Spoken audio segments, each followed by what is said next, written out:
तो पता लगेगा आपको कि सेवा कितनी बड़ी चीज है। भक्ति को कार्य में मिला दें तो कार्य सेवा हो जाता है, और भक्ति यदि व्यक्ति में आ जाए, समावेश हो जाए, तो साधारण मानव महामानव बन जाता है, पुरुष पुरुषोत्तम हो जाता है, नारायण हो जाता है।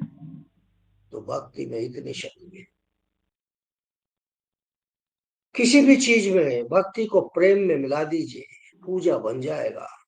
भक्ति को क्या अंतर है आसन और व्यायाम में? यही तो अंतर है। वहां भक्ति मिली हुई है तो आसन, व्यायाम भी आसन बन जाता है। तो भक्ति में बड़ी शक्ति है। तो इस प्रकार से आज हम पढ़ेंगे भक्ति योग के बारे में। आप में से कौन कौन है जो भक्ति करता है? हम्म?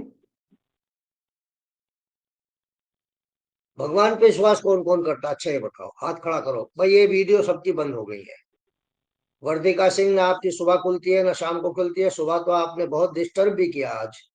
वर्तिका सिंह, अभी भी आप कक्षा में उपस्थित नहीं है, क्या उपस्थिति लगा दी जाए? Vartika Singh, are you present here?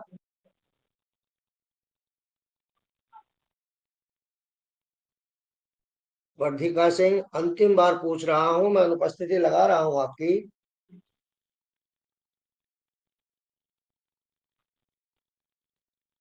फिर शक्ति करनी पड़ेगी, भक्ति में भी शक्ति करनी पड़ती है।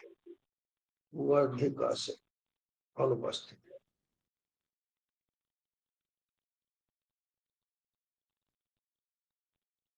महेंद्र सिंह, महेंद्र जी आप उपस्थित हैं? महेंद्र जी आप उपस्थित हैं?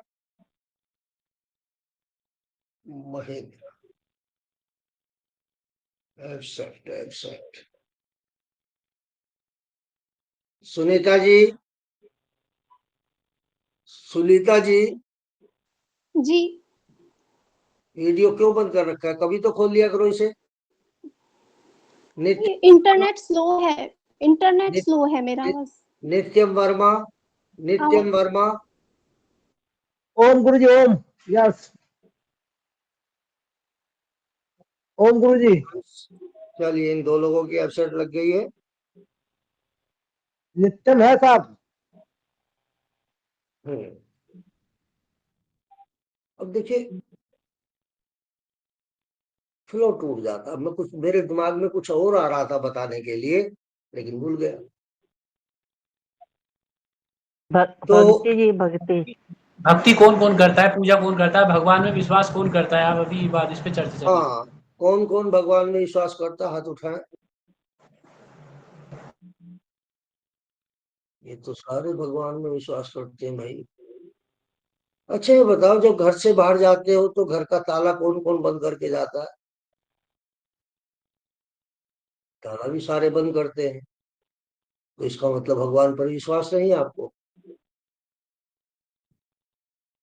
अगर भगवान पर विश्वास होता तो 100 रुपए के लोहे के ताले पर यही ज्यादा करते विश्वास, हैं। भगवान से ज्यादा विश्वास है। गुरु जी, भगवान पर तो विश्वास है पर इंसान पर विश्वास नहीं। आप जब भगवान पर पूर्णतः विश्वास कर लेंगे, फिर इंसान की क्या हिम्मत है कि वो आपको नुकसान पहुंचा दे। ये जो आपका कहना है ये उचित नहीं है। जब भगवान के ऊपर, भक्ति का अर्थ होता है पूर्ण शरणागति, पूरी तरीके से शरणागत हो जाना। और जब कोई पूरी तरह से शरणागत हो जाता है, फिर उसे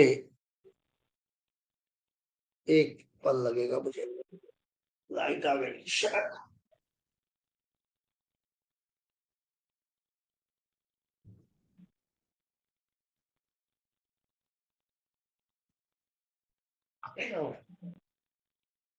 तो भगवान पर विश्वास और ताला दोनों एक साथ नहीं चलेंगे। जब भगवान पर पूर्ण शरणागति हो जाती है तो भगवान आपका हाथ थाम लेता है। द्रौपदी की कहानी आपने सुनी है। जब द्रौपदी का चीरहरण हो रहा था तो एक हाथ से साड़ी संभाल रही थी और एक हाथ से उठा करके भगवान कृष्ण को पुकार रही थी। कृष्ण नहीं आए। वो बार बार चिल्ला रही थी कि वासुदेव, कृष्ण, सखा, अब तो आओ, लेकिन कृष्ण नहीं आए। और एक अवसर ऐसा हुआ कि दुशासन ने जब साड़ी में जोर से झटका मारा, उनका जो हाथ साड़ी संभाल रहा था वो भी ऊपर उठ गया। और जैसे ही दोनों हाथ ऊपर उठे, कृष्ण प्रकट हो गए और चीर को बढ़ा दिया। द्रौपदी ने पूछा कि मैं इतना चिल्ला रही थी, आप नहीं आए। तो कृष्ण कहते हैं, जब तक तुम्हें अपने ऊपर विश्वास था तब तक तुम एक हाथ से साड़ी बचा रही थी, और जैसे ही आपने पूर्ण शरणागति की, दोनों हाथों को ऊपर उठाकर, वैसे ही मैं आ गया। तो भगवान के यहाँ ये अधूरा काम नहीं चलता, पूर्ण शरणागति ही भक्ति है। लेकिन आजकल भक्ति कैसे हो रही है कि भिखारी मंदिर के बाहर भीख मांग रहे हैं, और जो पैसे वाले हैं वो मंदिर के अंदर भीख मांग रहे हैं। मांग दोनों भीख ही रहे हैं। ये भक्ति नहीं है, ये प्रपंच है, ये दिखावा है। भक्ति तो पूर्ण शरणागति का नाम है। जैसे मीरा, रसखान, जिन्होंने अपने को भूल जाना, उस ईश्वर में लीन हो जाना, सब कुछ उसे सौंप देना, तेरा तुझको अर्पित क्या लागे मेरा। तो भक्ति शब्द भुज धातु से बना है। भुज धातु से बना है, भज, भुज नहीं भज। भक्ति शब्द भज धातु से बना है, और जिसका अर्थ होता है भगवान से अनुराग। अनुराग कहते हैं प्रेम को। भगवान से प्रेम, मिलन, प्रीति। और जब ये स्थिति आ जाती है तो फिर किसी भी प्रकार की इच्छाएं मन में उत्पन्न नहीं होती।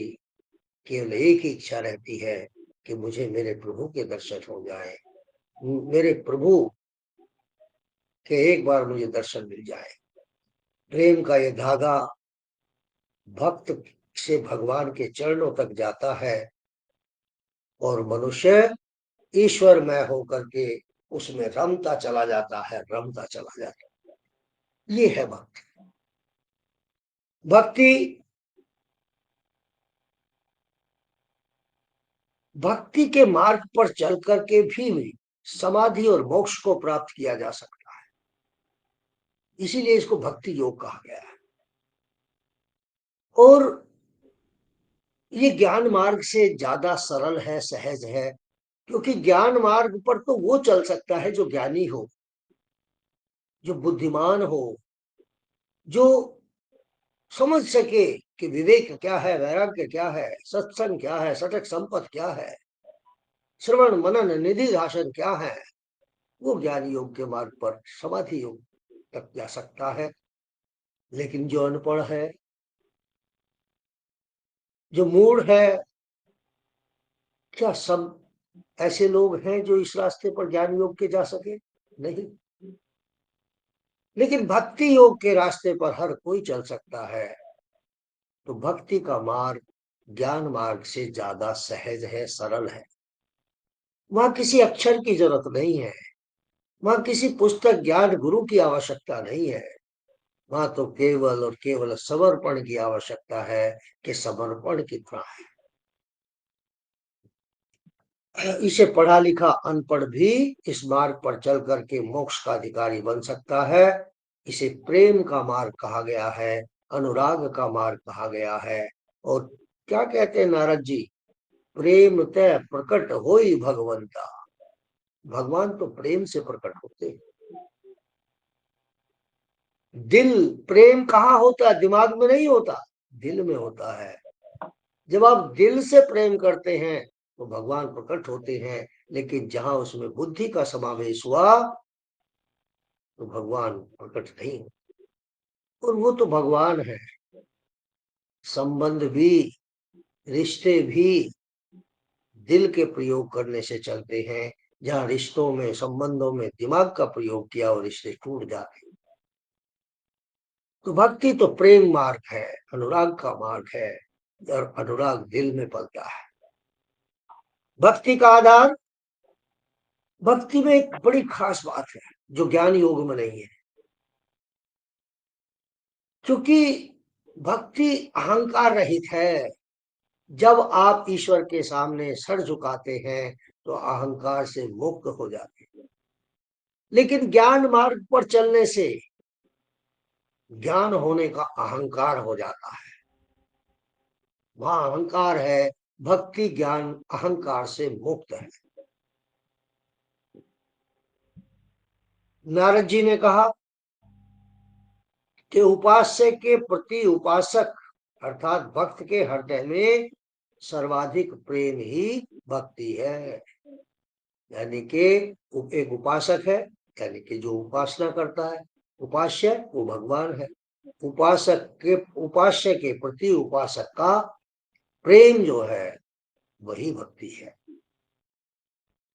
सांडिल्य सूत्र में कहा गया है कि भक्ति को ईश्वर अनुराग कहा गया है। फिर वही बात आ गई कि ईश्वर के प्रति अनुराग, ईश्वर के प्रति प्रेम।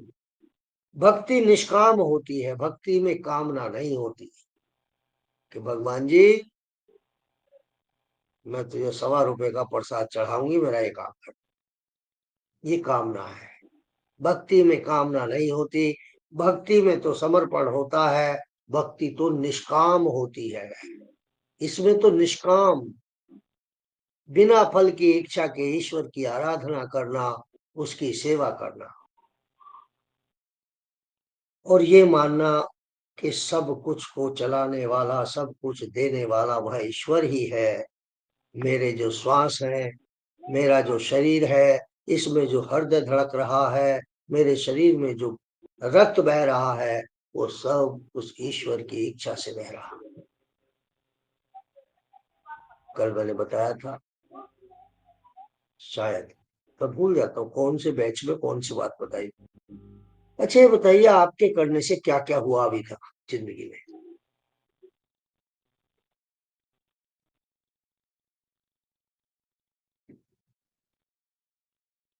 क्या आपका जन्म आपकी मर्जी से हुआ? नहीं। क्या आपके माता पिता का चयन आपने किया? नहीं। क्या जो आपको शरीर मिल रहा है, इसमें श्वास चल रही है, आपकी मर्जी से चल रही है? नहीं। क्या आपके शरीर में जो रक्त बह रहा है वो आपकी मर्जी से बह रहा है? नहीं। क्या हृदय आपकी मर्जी से धड़क रहा है? नहीं। क्या सूरज, चांद, पृथ्वी, ये पूरी वनस्पति, प्रकृति, जीव जंतु आपकी इच्छा अनुसार कर्म कर रहे हैं? नहीं। आपकी इच्छा से तो कुछ हो ही नहीं रहा। आप तो केवल और केवल कर्म करने के लिए स्वतंत्र हैं, परिणाम पर आपका अधिकार नहीं है। फल पर आपका अधिकार नहीं है। आपके करने से कुछ भी नहीं हो सकता। जब आपके करने से कुछ होता ही नहीं है, फिर तो उस जिसके करने से हो रहा है उससे प्रेम हो जाना चाहिए, अनुराग हो जाना चाहिए कि सब कुछ का करने वाला, सब कुछ का देने वाला वही तो है। फिर भी कुछ लोग नकारते हैं। गजेंद्र जी माइक बंद कर दीजिए, ठीक है। गीता में क्या कहा गया है? गीता में भक्ति को अनन्या भक्ति कहा गया। अनन्या भक्ति, ईश्वर का आश्रय, शरणदाता, ईश्वर का, स्वयं को ईश्वर का शरणदाता मानकर उसके लिए ही कर्म करना, आराधना करना अनन्या भक्ति है। इसी को निष्काम कर्म योग भी कहा गया है। निष्काम कर्म यानी कि हमारी प्रत्येक कर्म उस ईश्वर की उपस्थिति में होना चाहिए, उस ईश्वर के लिए होना चाहिए। हर कर्म को करते हुए माने कि हे ईश्वर, क्या तेरी तेरी तेरी ही इच्छा है जो मैं ये कर्म कर रहा हूं, तेरे लिए कर रहा हूं। तुझसे प्रेरणा पाकर कर रहा हूं, तो ऐसा व्यक्ति जो हर कर्म ईश्वर की उपस्थिति में ईश्वर का कार्य मान करके करता है, वो कभी गलत नहीं कर सकता। और दूसरा, ऐसे कर्मों का कर्ता, करते तो आप हैं, लेकिन उसके कर्ता आप नहीं है, उसका कर्ता ईश्वर है। जैसे एक अपराधी पिस्तौल से गोली चलाता है, तो कर्ता कौन है, अपराधी कौन है, पिस्तौल या चलाने वाला? पिस्तौल तो नहीं हो सकती। चलाने वाला। तो इसी प्रकार से जब आप कर्म उस ईश्वर की इच्छा मानकर, उस ईश्वर का आदेश मानकर, उसकी ही उपस्थिति में करते हैं, तो आप तो मात्र पिस्तौल का काम कर रहे हैं, करवाने वाला तो वही है। दिव्य कर्म जब आप करते हैं तो वो ईश्वर आपको माध्यम बना करके कराता है। ऐसे कर्मों का कर्ता आप नहीं होते, और जिसके कर्ता आप नहीं है, जो कर्म आपने किया ही नहीं, उसके संस्कार नहीं बनते, और जिन कर्मों के संस्कार नहीं होते, उन कर्मों का फल भोग भी प्राप्त नहीं होता। तो हमें कैसे कर्म करने हैं? निष्काम कर्म। निष्काम कर्म, इसी को भगवान कृष्ण ने कैसे चयन करें हम इस चीज का? हाँ? कैसे चयन करें, किस तरीके से पता चलेगी कि हम ये कर्म अपने निष्काम हो रहा है या सकाम हो रहा है? आत्मा का आदेश। आत्मा आपको कभी गलत करने के लिए नहीं कहेगी। ईश्वर का आदेश, ईश्वर की उपस्थिति, कैसे भगवान, पहचान कैसे? हे भगवान, उस ईश्वर की स्थिति आत्मा के आदेश से, यौगिक है कि भौगिक है, ये जानकर, तो ये अनन्य भक्ति भगवान है ने कहा। कृष्ण कहते हैं, भक्ति यदि साम्राज्ञी है, मुक्ति दासी है। भक्ति से मुक्ति मिलती है, लेकिन साम्राज्ञी भक्ति है। दासी, मुक्ति तो दासी है, छोटी चीज है। भक्ति में कृतज्ञता का कोई स्थान नहीं होता। दो शब्द मैंने बताए थे, कृतज्ञ और कृतज्ञ। कृतज्ञ का अर्थ होता है जब कोई व्यक्ति तुम्हारे लिए कुछ करता है तो आप उसे थैंक यू बोलते हैं, उसके लिए कुछ करना चाहते हैं। और कृतज्ञ, आपने किसी के लिए कुछ किया, उसने कहा कोई बात नहीं, जब हमारा समय आएगा हम कर देंगे, थैंक यू तक नहीं बोला, ये कृतज्ञता है। तो भक्ति में कृतज्ञता की आवश्यकता नहीं है कि मैंने भगवान के लिए ये किया तो भगवान मेरे लिए ये करेगा, मैंने भगवान जी का भंडारा लगाया तो भगवान मेरा कल्याण करेगा। ऐसा कोई कृतज्ञता नहीं होती, बराबरी होती है। कृतज्ञता के लिए कोई स्थान नहीं है। कृतज्ञता का भाव तो इच्छा पूर्ति होने पर, इच्छित वस्तु प्राप्त होने पर की जाती है। जो हर्ष विषाद से परे है वो ईश्वर, जो हर्ष से यानी कि खुशी से, दुखों से परे है, द्वेष शोक से परे है, शुभ अशुभ कर्म फलों में भी उदासीन है, ऐसे भक्त मुझे पसंद है। भगवान कह रहे हैं, कृष्ण कह रहे हैं ये, कि जो बार बार वो एक ही बात कहते कि जो हर स्थिति में एक समान रहता है, सुख में दुख में इनसे परे रहता है, द्वेष में शोक में इनमें भी दुखी नहीं होता, इनमें भी समान ही रहता है, शुभ और अशुभ में भी समान रहता है, और शुभ अशुभ कर्मों के फलों में भी उदासीन रहता है, ऐसे भक्त मुझे प्रिय है। कृष्ण कहते, भक्ति दो प्रकार की है। चलिए वो बात लिखेंगे। भक्ति यानी कि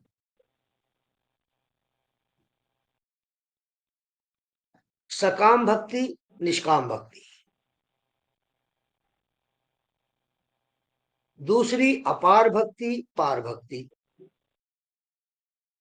और तीसरी गौण भक्ति, मुख्य भक्ति।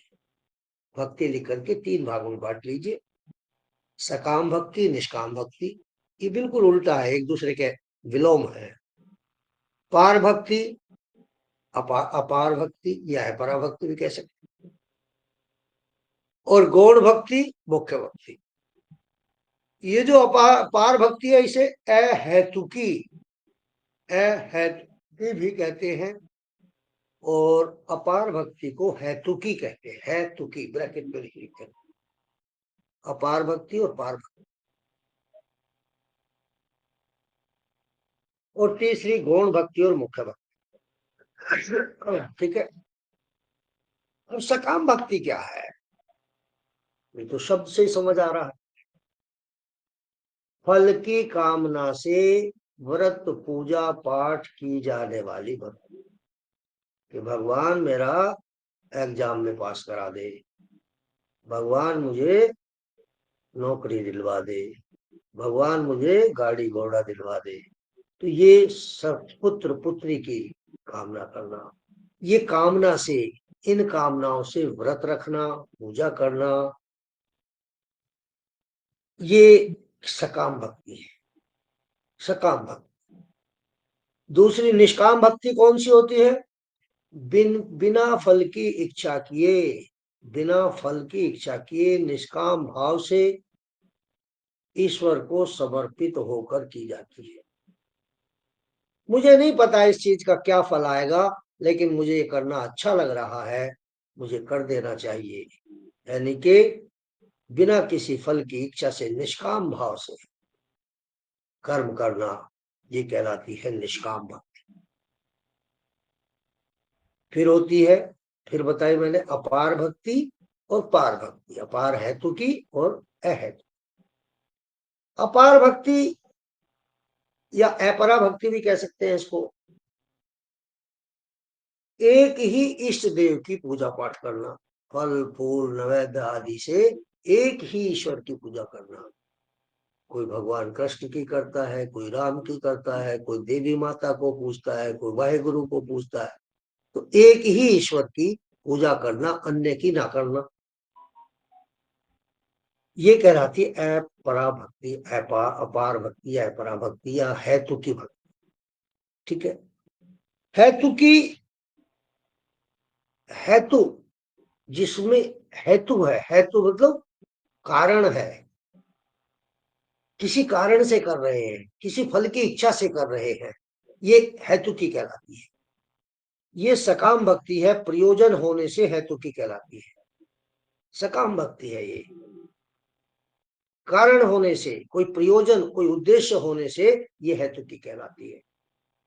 यह ईश्वर के लिए नहीं, सांसारिक विषय वस्तु को प्राप्त करने के लिए की जाती है, परंतु यह अहेतुकी का, अहेतुकी बिना कारण बिना फल की इच्छा वाली जो भक्ति है उसका मार्ग खोलती है, उसका मार्ग खोलती है। कम से कम आप भगवान के समीप तो बैठना प्रारंभ कर देते हैं। भले ही सकाम हो भक्ति आपकी, लेकिन उसके पास तो बैठ रहे हैं, तो ये निष्काम भक्ति का मार्ग खोल देती है।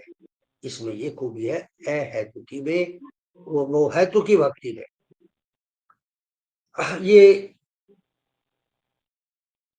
पराभक्ति की प्रथम सीढ़ी है, या हेतुकी की, तो अहेतुकी की प्रथम सीढ़ी है। ठीक है।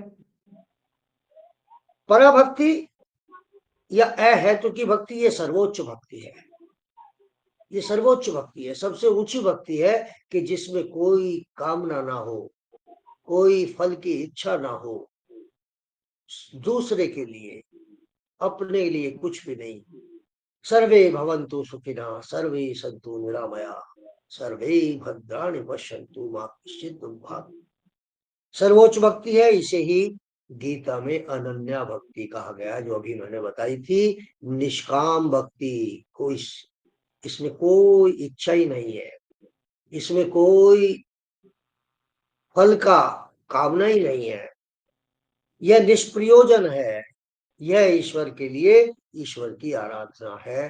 पराभक्ति भी कह सकते हैं, इसे अहेतु की भी कह सकते हैं, और इसे निष्काम भक्ति भी कह सकते हैं। सब कुछ अर्पित कर ईश्वर की शरण में जाना ही निष्काम भक्ति है। ऐसे भक्त ईश्वर को कभी अपने से, या ऐसे भक्त को ईश्वर अपने से कभी अलग नहीं होने देता, हर वक्त उनके साथ रहता है, उन्हें किसी कष्ट में नहीं पड़ने देता, फिर घर में ताला लगाने की आवश्यकता नहीं पड़ती। आ गया समझ में? ताला लगाना है कि नहीं? इसका मतलब भक्ति में कहीं खोट है।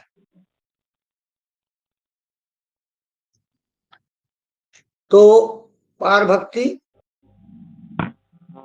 पार भक्ति यानी कि अहेतुकी, बिना किसी इच्छा के, बिना किसी फल की इच्छा के, कण कण में भगवान मानकर कि कण कण में भगवान है, प्रत्येक जीव में जो आत्मा है उसमें ईश्वर का दर्शन करना, समस्त सांसारिक वस्तुओं में, प्राणियों में ईश्वर के दर्शन करना, यही पराभक्ति है, अहेतुकी भक्ति है, निष्काम भक्ति है, यही अनन्य भक्ति है। गौण भक्ति ये निम्न स्तर की भक्ति, ईश्वर को ही सब कुछ मानना, कर्म वाणी वचन मन सब कुछ ईश्वर को मानकर उसे स्मरण रखना, ये मुख्य भक्ति है। यानी कि हमारा प्रत्येक कर्म उस ईश्वर की उपस्थिति में हो, उसी का कर्म मान करके हम कर्म करें। दिव्यता, ये आपको ये उपवास कराया जाएगा दिव्यता का। क्या है दिव्यता?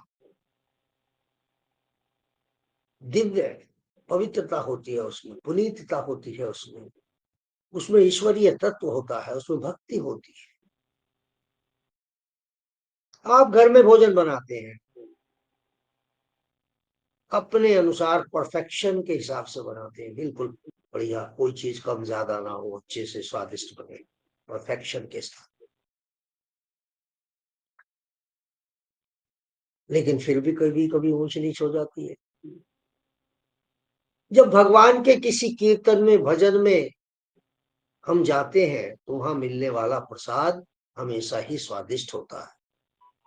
और उसका कारण क्या है कि उस प्रसाद को बनाते समय ईश्वर को स्मरण आपने रखा है, ईश्वर की उपस्थिति में बना है कि मुझे कोई अशुद्धता नहीं चाहिए, इसका भोग भगवान को लगाना है।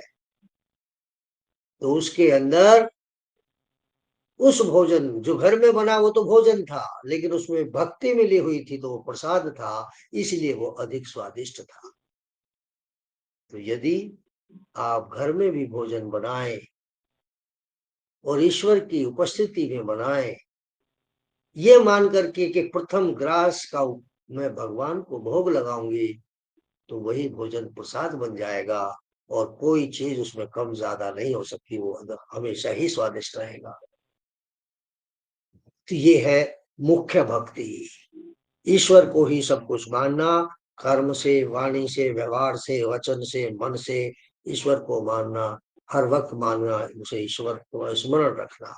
तो दिव्यता का व्रत आपको कराया जाएगा 1 घंटा, या आपको पहले 1 घंटे का अभ्यास, 1 घंटा जो भी कर्म आप करें वो ईश्वर की उपस्थिति मान करके, ईश्वर मेरे साथ है, ये कर्म मैं ईश्वर की आज्ञा से, ईश्वर के लिए, उसी की उपस्थिति में कर रही हूं या कर रहा हूं, तो वो कर्म दिव्य कर्म हो जाएगा। और जब ये 1 घंटे का अभ्यास हो जाए तो इसे समय को बढ़ाते जाइए, और जब आपका जागरण काल दिव्य हो जाएगा तो शयन काल भी दिव्य हो जाएगा, और तब आप अपने नाम के आगे योगी लिख सकते हैं, दिव्य लिख सकते हैं। तब आपका जीवन ही दिव्य बन जाएगा, आपके प्रारब्ध भी कट जाएंगे क्योंकि क्लेश समाप्त हो गए हैं। तो ये है भक्ति। भक्ति हेतु की मैंने बता दी आपको। अब भक्ति के अन्य रूप हैं, बहुत सारे रूप हैं। भक्ति के अन्य रूप भी हैं, जैसे सात्विक भक्ति, राजसिक भक्ति और तामसिक भक्ति। सात्विक, राजसिक और तामसिक। सात्विक भक्ति बिना किसी, निष्काम भक्ति जिसे कहा गया, अनन्य भक्ति जिसे कहा, जिसमें मोक्ष की, स्वर्ग की प्राप्ति की कामना से मतलब कोई कामना ही ना हो जिसमें, वो सात्विक भक्ति है। और संसार के ऐश्वर्यों को, समृद्धि को, प्रसिद्धि को प्राप्त करने हेतु ईश्वर की उपासना करना, संसार की भौतिक वस्तुओं को प्राप्त करने के लिए ईश्वर की प्रार्थना करना, ये राजसिक भक्ति है। मुझे गाड़ी चाहिए, घोड़ा चाहिए, पुत्र चाहिए, पुत्री चाहिए, सिद्धि चाहिए, प्रसिद्धि चाहिए, अखबार में मेरा फोटो छपे, ये राजसिक भक्ति है। संसार की वस्तुओं को, ऐश्वर्य को, समृद्धता को प्राप्त करना। तीसरी है तामसिक भक्ति। जैसे चोर और डाकू होते हैं, जब वो चोरी और डाका डालने के लिए जाते हैं तो वो भी भगवान की प्रार्थना करके जाते हैं। और कुछ वैरायटी तो चोरों की ऐसी है कि उसी स्थान पर प्रार्थना करते हैं, पूजा करते हैं बैठ के, अपने कार्य की सफलता के लिए, कि भगवान आज मेरा अच्छा डाका लगे, खूब मोटा माल मिले, चोरी करूं तो सुरक्षित भी रहूं और माल भी मिले। तो ये कौन सी भक्ति है? तामसिक भक्ति। तामसिक भक्ति आ गई समझ में तीनों? सात्विक निष्काम भक्ति, बिना किसी कामना के। राजसिक संसार के ऐश्वर्यों को, समृद्धता को प्राप्त करने के लिए। और तामसिक अपराधी भी अपराध करने से पहले से ईश्वर का नाम लेते हैं, तो ये तामसिक भक्ति है। अब एक और चीज है भक्ति और प्रपंति। भक्ति और प्रपंति। भक्ति तो छोटी चीज है। भक्ति की जब परिकाष्ठा हो जाए, पूर्ण शरणागति हम ईश्वर में कर दें, जब हम ये भाव हमारे भीतर पूर्णतः प्रतिष्ठित हो जाए कि मेरे मुंह से निकला हुआ एक एक शब्द ईश्वर की आज्ञा है, ईश्वर का आदेश है, तो ये भक्ति की परिकाष्ठा होती है। इसी को कहा गया है प्रपंति। भक्ति की परिकाष्ठा प्रपंति। लिख भी रहे हो कुछ दिव्या जी, बिंदिया जी? लिखते तो हो नहीं भाई आप लोग कुछ? प्रभु जी लिखते हैं तो मतलब जब लिखना शुरू होता है तो इधर से कंसंट्रेशन खत्म हो जाता है। लिख रहे हैं सर, लिख रहे हैं गुरुजी। सर, लिख रहे हैं। चलिए, तो मुक्ति अथवा मोक्ष के लिए ईश्वर की उपासना करना, ये भक्ति है।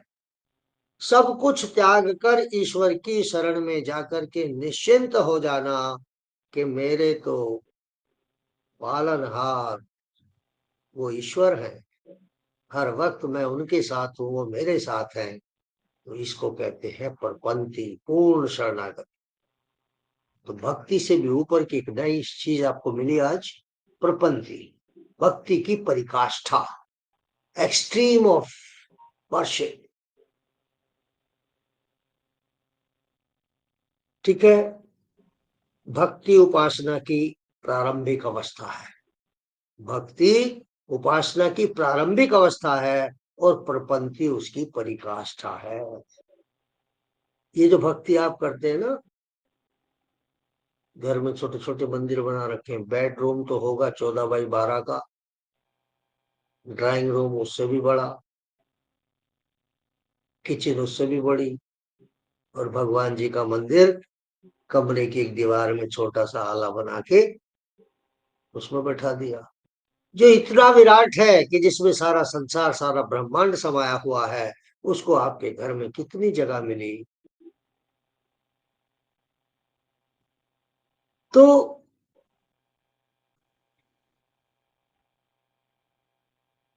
फल फूल नैवेद्य, ईश्वर ने फूल बनाए थे कलेजा निकालकर, हमने उन्हीं को तोड़कर घर में सजा लिया। हम सारे पार्क के, सारे के पड़ोसों के फूल तोड़ ला करके भगवान के चरणों में चढ़ा देते हैं। ये भक्ति नहीं है। ईश्वर ने को फूलों की क्या कमी है? वो देने वाला है, वो उत्पन्न करने वाला है, वही पुष्प बनाने वाला है, और वही पुष्प तोड़ करके आप उन पर चढ़ा देते हो। भावनात्मक पुष्पों का अर्पण करिए। वो तो ये कहता है कि अपने भीतर की बुराइयों को मेरे चरणों में डाल दीजिए।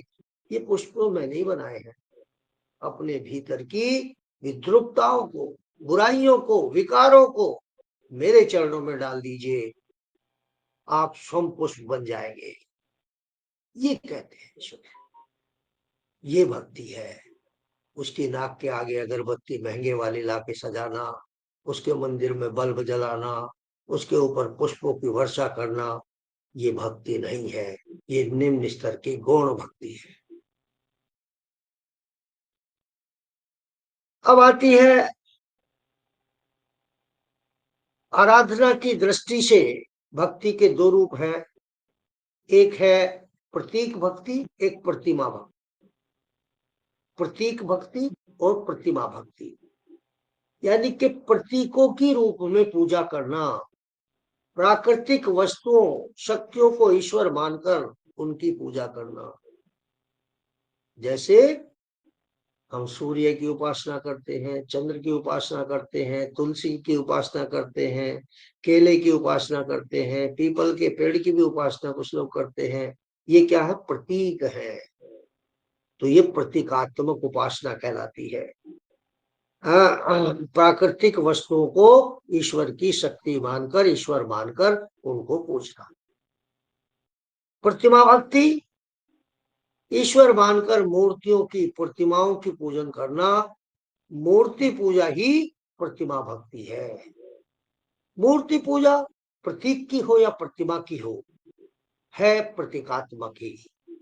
जब तक इस प्रतीक से या इस प्रतिमा से आपको प्रेरणा मिल रही है, तब तक आप उसकी पूजा कर सकते हैं। जब वो ईश्वर आप में समाहित हो जाएगा, आप उसमें समाहित हो जाएंगे, पूर्ण शरणागति हो जाएगी, तो फिर हमें न प्रतीक की आवश्यकता है, न प्रतिमा की आवश्यकता है। ये तो एक पल के लिए आंख बंद करेंगे, सीधे उससे संपर्क हो जाएगा। यही भक्ति की यही अच्छा, भक्ति की अंत यही नहीं है। श्रीमद् भागवत पुराण में भक्ति की तीन श्रेणी और तीन श्रेणी बताई गई है।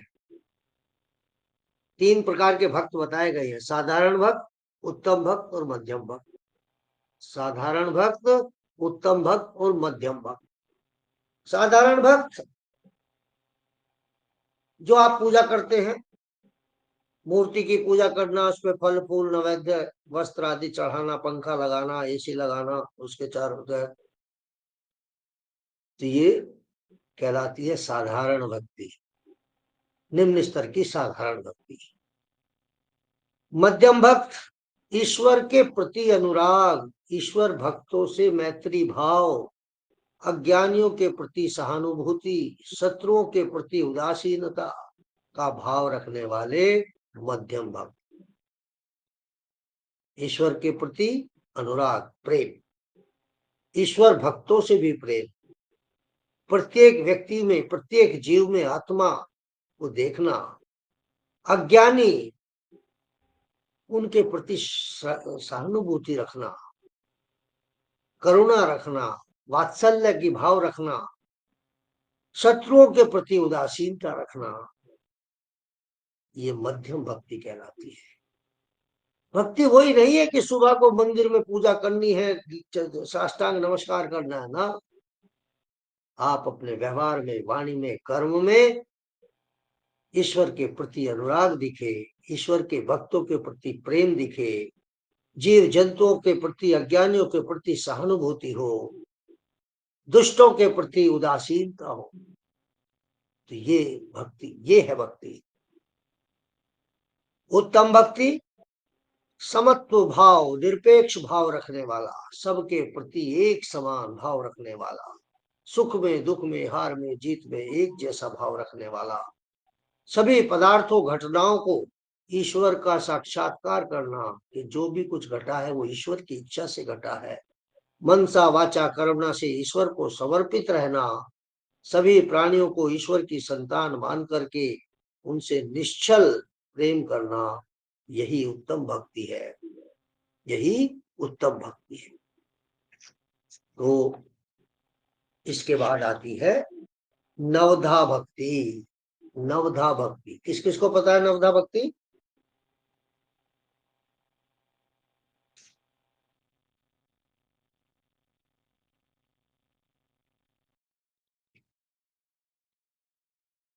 नवधा भक्ति।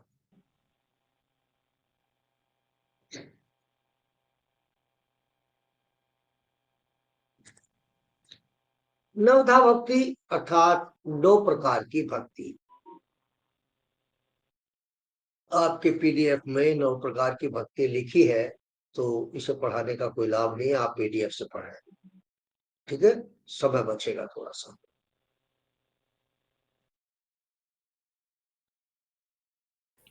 गुरुजी क्षमा चाहती हूँ, इससे पहले जो भी आप बता रहे थे वो पीडीएफ में नहीं था।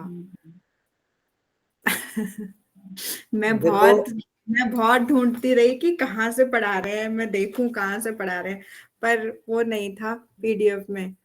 अब जो नवधा भक्ति आप बता रहे हैं ये है। देखिए पीडीएफ में तो बहुत सूक्ष्म सा दिया हुआ है, मैं अच्छा। आपको बहुत एंगल से डिटेल्स में पढ़ाता हूं ताकि आपकी चीजें समझ आ जाए। ये तो बस इसमें तो आप ये समझ लीजिए कि आपको विषय पता लग जाते हैं, क्या क्या विषय है, थोड़ा सा ज्ञान उनके बारे में हो जाता है। तो नवधा भक्ति आप वहां से पढ़ लेंगे।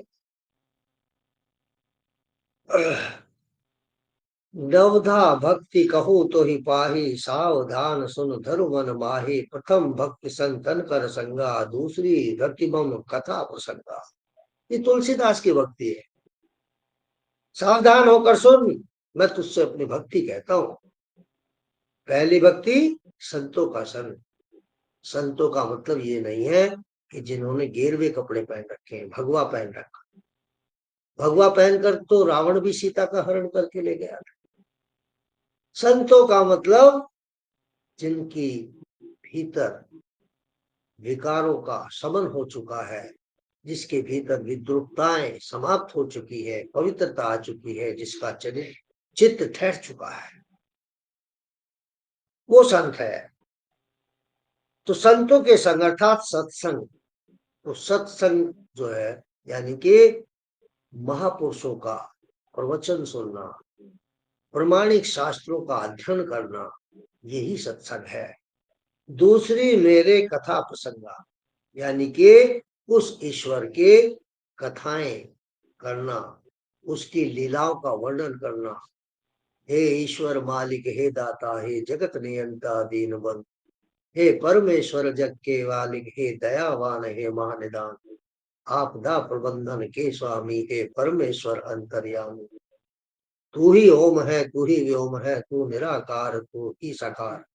इस तरीके से उसकी उपासना करना, तो ये भी भक्ति का एक रूप है। तीसरी भक्ति अभिमान रहित होकर गुरु चरणों की सेवा। जिसको आपने गुरु मान लिया। गुरु कौन है? जिसने स्वयं ईश्वर के दर्शन कर लिए या जिसने अपने इंद्रियों पर वशता प्राप्त कर ली है, तो ऐसे गुरुओं की चरण सेवा करना। चौथी भक्ति कपट छोड़कर मेरे गुणगान करना। कपट कभी नहीं करना, ईश्वर के गुणों को धारण करना, मेरे मंत्र का जाप करना, मुझ में दृढ़ विश्वास रखना।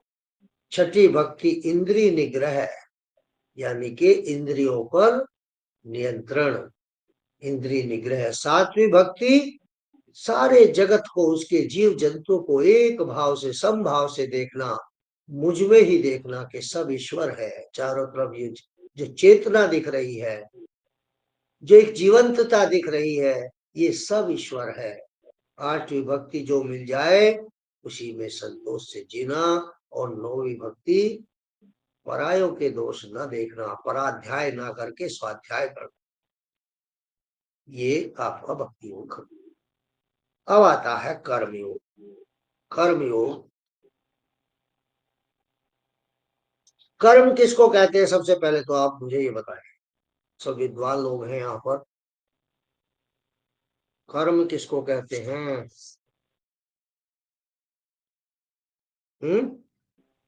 कौन बताएगा? कर्म जिससे की क्या पाप परिभाषा हो? हाँ, जिससे पाप और पुण्य बनते हो। जिससे पाप और पुण्य बनते हैं वो कर्म। कर्म कर्म किसे कहेंगे? कर्म किससे बनेंगे वो? पूरे दिन में जो हम कार्य करते हैं वो कर्म वो कहलाते हैं। कर्म है।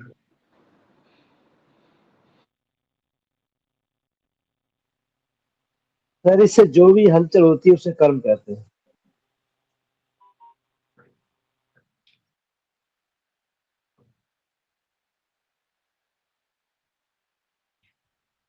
आपकी आवाज नहीं आ रही है योगेंद्र कुमार की आईडी पे जो भी है।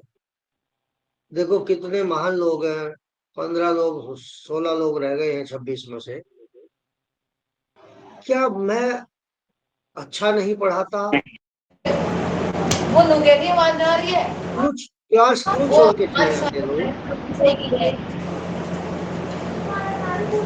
क्यों भाई, आपका क्या विश्लेषण है? क्योंकि टिप्पणी में भी नहीं लिखते आप कुछ ऐसा।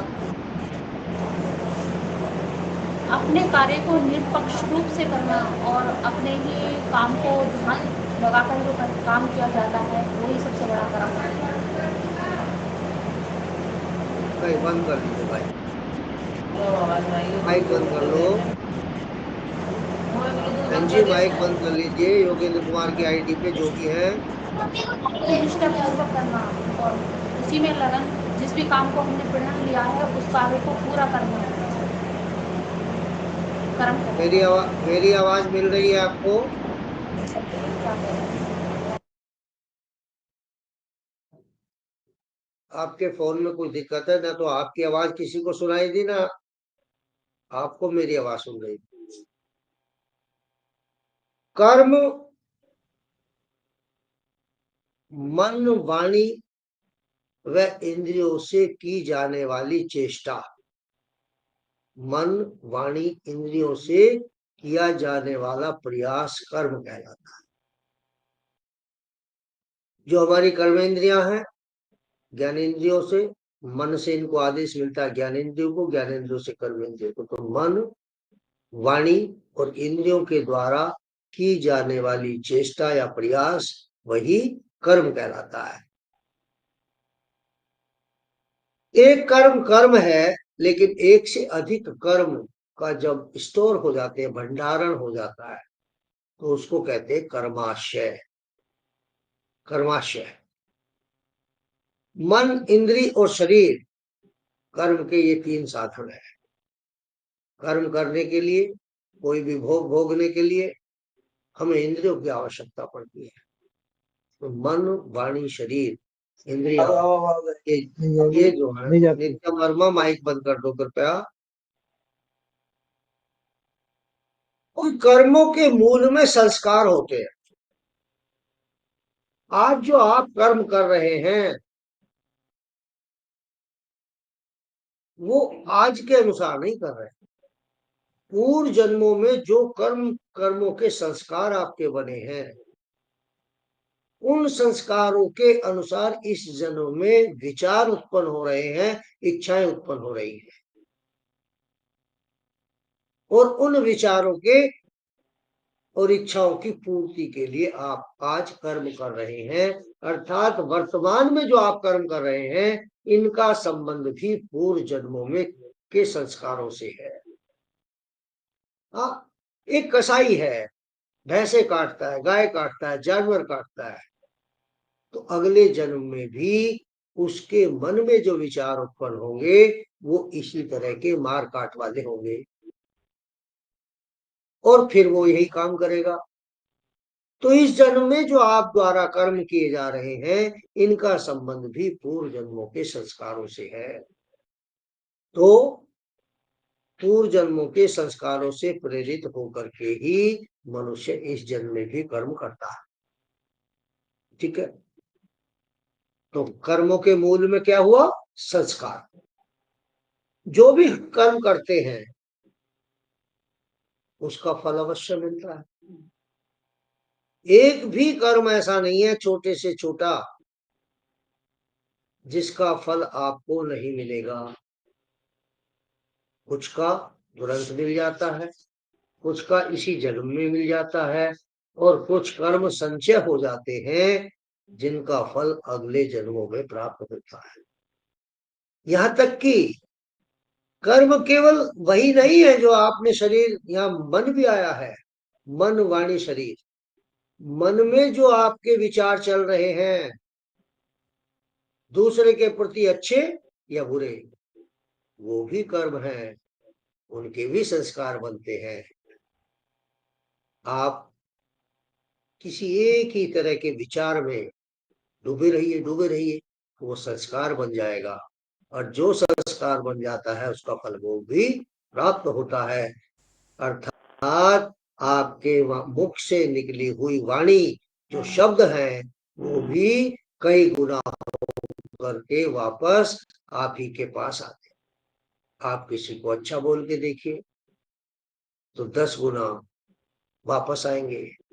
आप किसी का बुरा सोचते रहिए, बुरा बोलिए उसके बारे में, तो कहीं ना कहीं आपको कोई 100 गुना सुना देगा। तो प्रत्येक कर्म का फल होता है, कोई भी कर्म ऐसा नहीं है जिसका फल आपको भोगना ना पड़े। जो भी हम कर्म करते हैं उसका फल अवश्य प्राप्त होता है। इसी को हम क्या कहते हैं? कर्म फल। कर्म फल, विपाक, आध्यात्म की भाषा में विपाक, कर्म फल या विपाक। और इन कर्म संस्कारों का हमारे चित्त पर प्रभाव पड़ता है। हमारे चित्त पर ये संस्कार के रूप में पड़े रहते हैं।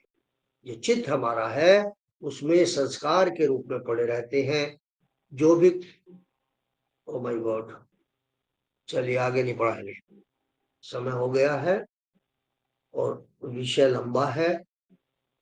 और कर्म फल सिद्धांत, 2 चीजें भारतीय आध्यात्म की आधारशिला है, एक तो पुनर्जन्म और एक कर्म फल सिद्धांत।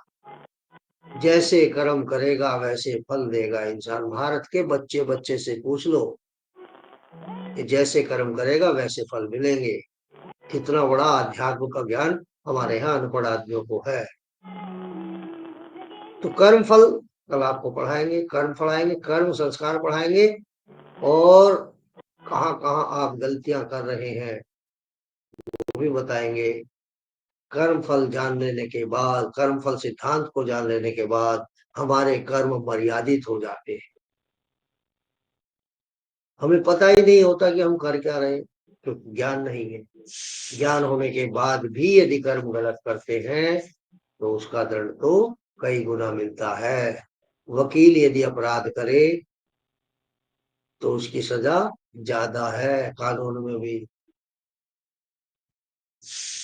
तो ज्ञान होने के बाद भी यदि कर्म आपके ठीक नहीं है, कर्म मर्यादित नहीं होते हैं, तो उसकी सजा कई गुना ज्यादा मिलती है।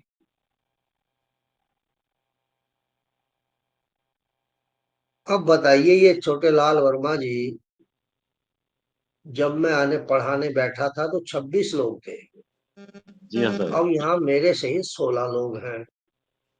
गलत तो है ये। कारण दो ही है कि या तो उन्हें मेरा पढ़ाया समझ नहीं आता, और या नहीं सर, उनमें रुचि नहीं है पढ़ने की। ऐसा है सर, कुछ समय वाली बात हो सकता है, किसी को कहीं जाना हो तो ऐसा हो सकता है। ये रोज का ये है, गलत है ये। एक दिन का नहीं है।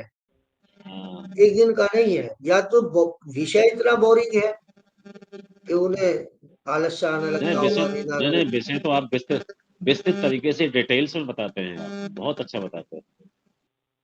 समझ ही नहीं आती बात, क्यों भाग जाते हैं बच्चे।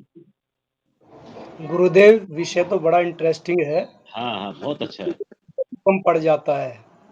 आप आध्यात्मिक तो आपका मुझे बहुत बढ़िया लगता है, बहुत। सब स्वामी अब जी ज्ञान की हो। हाँ, आशीर्वाद है। अरे सर ज्ञान हो आदरणीय, तो। जिनके प्रारब्ध अच्छे होते हैं उन्हीं के श्रेष्ठ कर्मों में, कामों में मन लगता है। बात तो आपकी सही है आध्यात्मिक रूप से, क्योंकि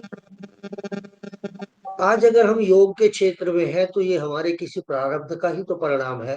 प्रणाम, बिल्कुल सर। मनुष्य एक जन्म में नहीं होता। स्वामी रामदेव आज एक जन्म का परिणाम नहीं है, या जितने भी महापुरुष हैं वो एक जन्म का परिणाम नहीं होते, अनेक जन्मों का परिणाम होते हैं। कर्म किए हैं तभी चमके हुए हैं वो। तो और ये बहुत मतलब उतना ही सत्य है जैसे सूरज का निकलना तय है और अस्त होना तय है, कि आज हमारे जो कर्म हम कर रहे हैं वो पूर्व जन्मों के संस्कारों के अनुसार ही कर रहे हैं। जैसे संस्कार थे वैसे विचार उत्पन्न हुए, वैसे ही हमने कर्म किए। मैं तो अपने स्वयं के विषय में सोचता हूं। मैं एमएससी केमिस्ट्री का छात्र रहा, जॉब में चला गया, जॉब में मन नहीं लगा, आध्यात्म की तरफ आकर्षित हुआ, व्यापार में चला गया, व्यापार में मन नहीं लगा। क्यों? राजीव दीक्षित जी से भेंट हो गई। मेरे पास कई विदेशी कंपनियों की डीलरशिप थी,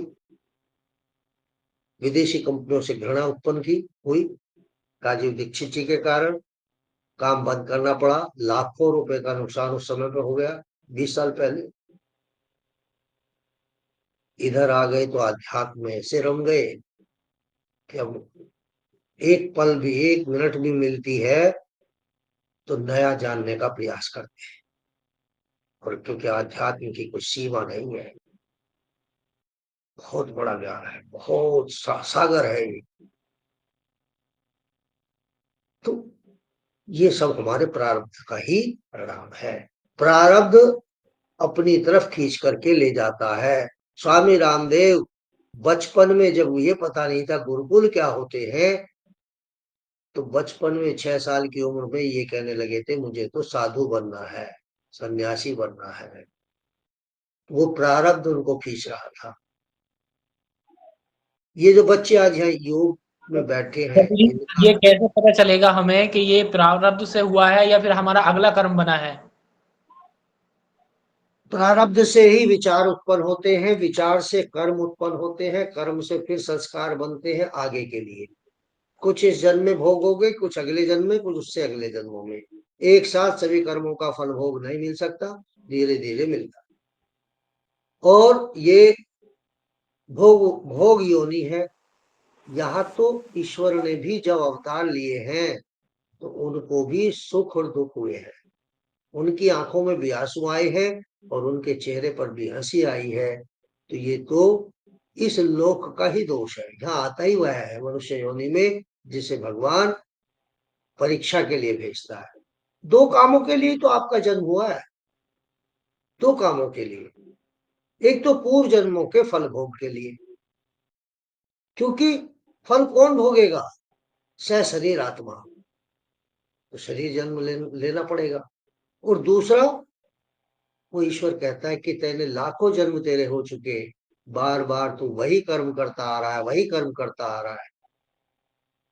अब की बार जा, स्वयं को जान और मुझे प्राप्त कर। पहले स्वयं को जान तू कौन है और फिर मुझे प्राप्त कर। बस यही काम नहीं करते हैं, बार बार जन्म लेते हैं, स्कूल जाते हैं, पढ़ते हैं, ब्याह शादी हुई, बच्चे हो गए, फिर उनके बच्चे हो गए, और फिर राम नाम सत्य। कुछ ने अच्छा कहा, कुछ ने बुरा कहा। कोई आदमी ऐसा है जिसे सबने अच्छा कहा हो? भगवान राम को नहीं छोड़ा, सीता माता को नहीं छोड़ा, कृष्ण को नहीं छोड़ा। तो हम तो इंसान हैं। और मनुष्य अपने जीवन का बहुत बड़ी ऊर्जा इस काम में लगा देता है कि मैं अच्छा हूं, मैं अच्छा हूं, मैं अच्छा हूं, सब मुझे अच्छे करें। जो आपके कर्मों से, आपसे जो खुश होंगे वो आपके अपने नहीं होंगे,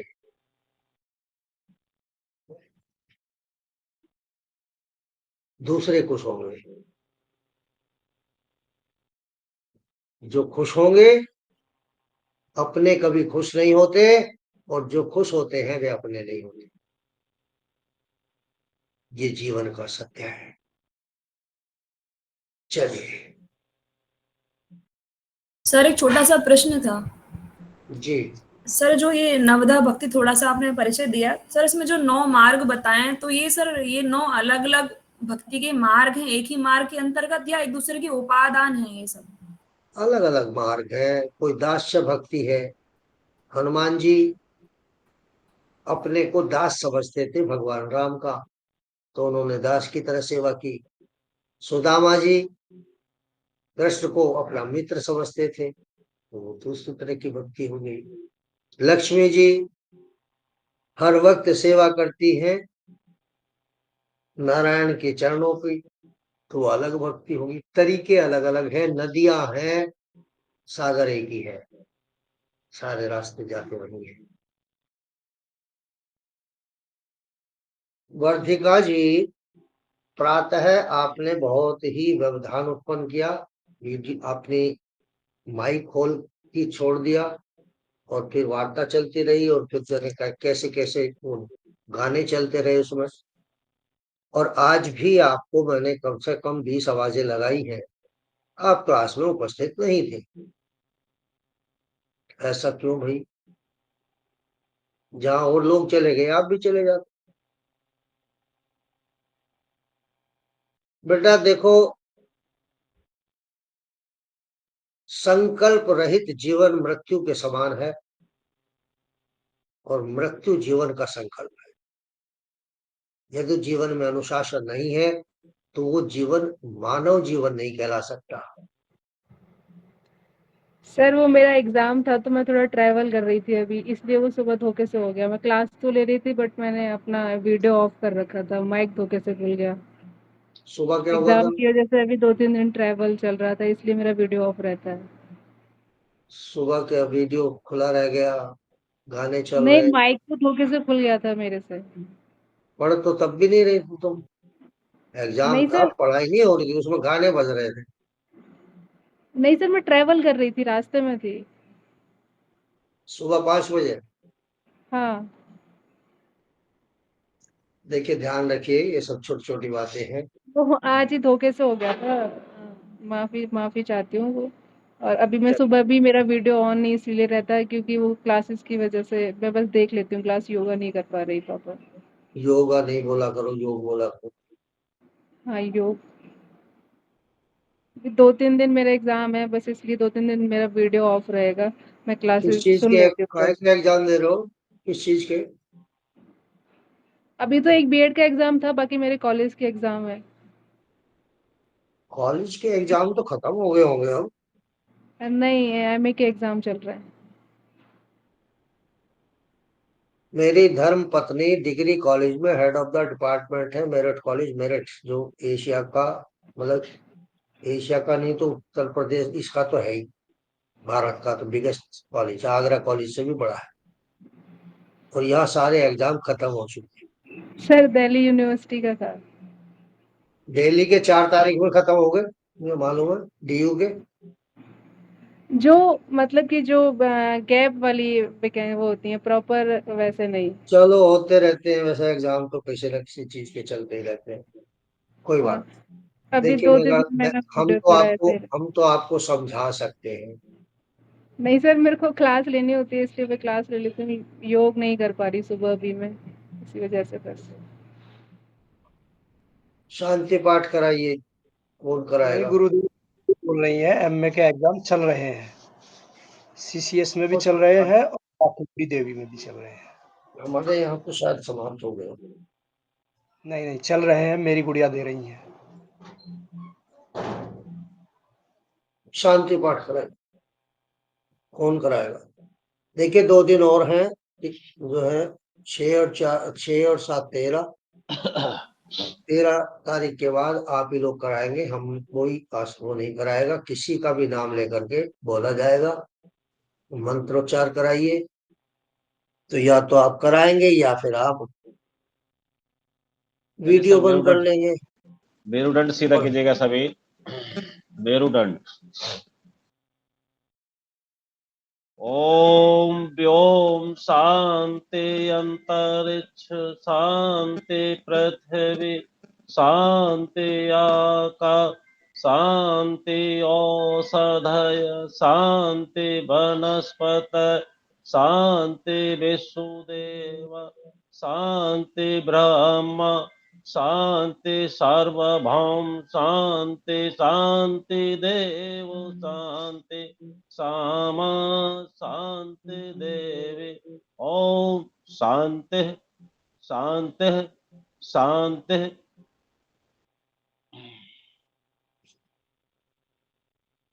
शुभ रात्रि। परम पूज्य स्वामी जी महाराज, आचार्य जी महाराज को नमन करते हुए जिन दिव्य आत्माओं का हमने आवाहन किया था, उन सभी का आभार व्यक्त करते हुए हम अपना आशीर्वाद हम पर बनाए रखें। ओम शांति शांति शांति। चलिए प्रातः मिलते हैं। कोई किसी का कोई प्रश्न तो नहीं रहा भक्ति योग से संबंधित? नहीं, अच्छी बात।